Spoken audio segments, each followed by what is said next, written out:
basically, I just want to say, first of all, hello to everyone. This is my first convention in my life. And I'm here to tell you that I'm not the kind of guy that's going to tell you get a life.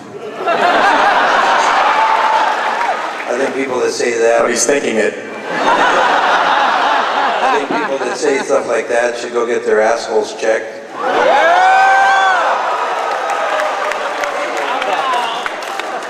Only kidding, come on, joke. No, I just want to say, between me and Lee, it gets worse. I can't even begin to tell you what these guys at the other end of the table are doing to all of us. And I will tell you right now, this is the darkest show I've ever been a part of in my life. Not on the silent ship, Eddie. Gags abound. It's so beautiful. How come Madama never gets any Cylon? Season 5, I've heard it on good authority. Adama in a hot tub with, isn't it? No. With Chief Tyrrell. With David Icke.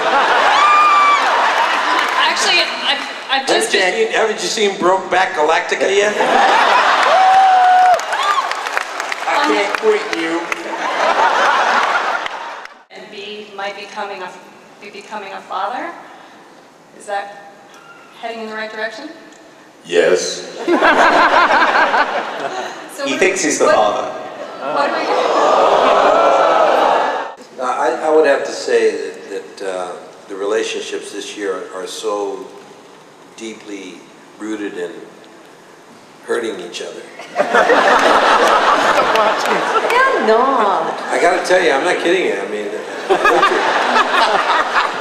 I think that the most stunning part of the relationship, I think, is Lee, my son, who has a tremendous, tremendous relationship. Belly.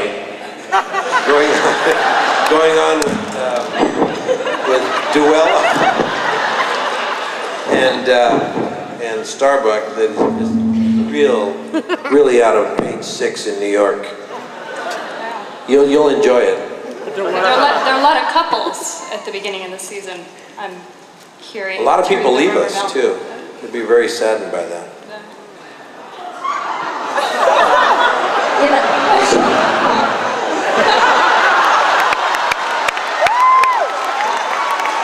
Come back, Aaron. Yeah, I think the one that I'm enjoying at the moment is the relationship between Sharon and Hilo, because it's so extraordinary, and she's a Cylon, but she's kind of caught aboard this ship. It's like the last thing that you want to be, and they've had their baby taken away from them, and they have a kind of tragic, amazing arc, things that they get to, and the drastic circumstances that they're put under. And they're totally alone as a unit. She can't really... It's only themselves who they can kind of vaguely trust. So that's a very exciting element. Another one in the story. I don't read the scripts and they don't let me watch dailies. And what's fascinating with the Cylons coming on board and ruling Caprica is that Gaius Baltar, no matter about his position, is a human being, or thinks he's a human being at the moment. Thinks he's a human being, and therefore, in his heart, he's a member of the Resistance, even though he's kind of this totem for human loathing. What everybody else thinks that he might be. So there's, I think perhaps like it's a truism of human nature, there's some hope, always. Some hope somewhere. James, what's the meaning of life? Later, David, later in my room. African-American performers do all sorts of things on our show. And we have an African-American Cylon, right? Have they met Simon yet? Yeah. Yeah, right, you know Simon, yeah. What? Well, Lucy's going to be with us for a 10-episode arc for the first half of the season. We're bringing, you're going to see all your favorites back from the previous two with some new characters thrown into the mix. It's going to be an interesting season. We're going to lose some people that I think we're all very fond of. There's going to be some losses that the family's going to take. The family's going to also have some victories that we haven't had in the past. They're going to make some breakthroughs in some relationships. There's going to be some pairings that I think you've been waiting to see. Are those two ever going to get together? Are those two ever going to really say what they mean to each other? And the answer to that is yes. But it ain't going to be that simple, because nothing's that simple in Battlestar Galactica. And the show's all about the characters. And I think this season you're going to see that we really took a lot of chances with the characters. They went a lot of unexpected directions.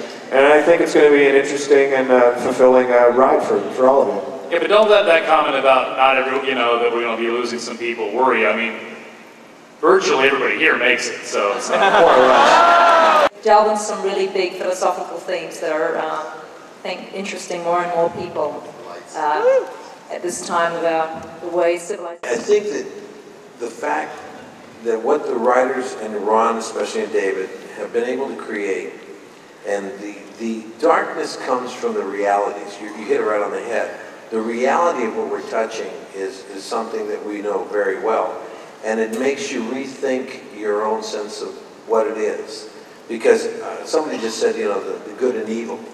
I dare somebody to tell me who the good guys and the bad guys are in this show.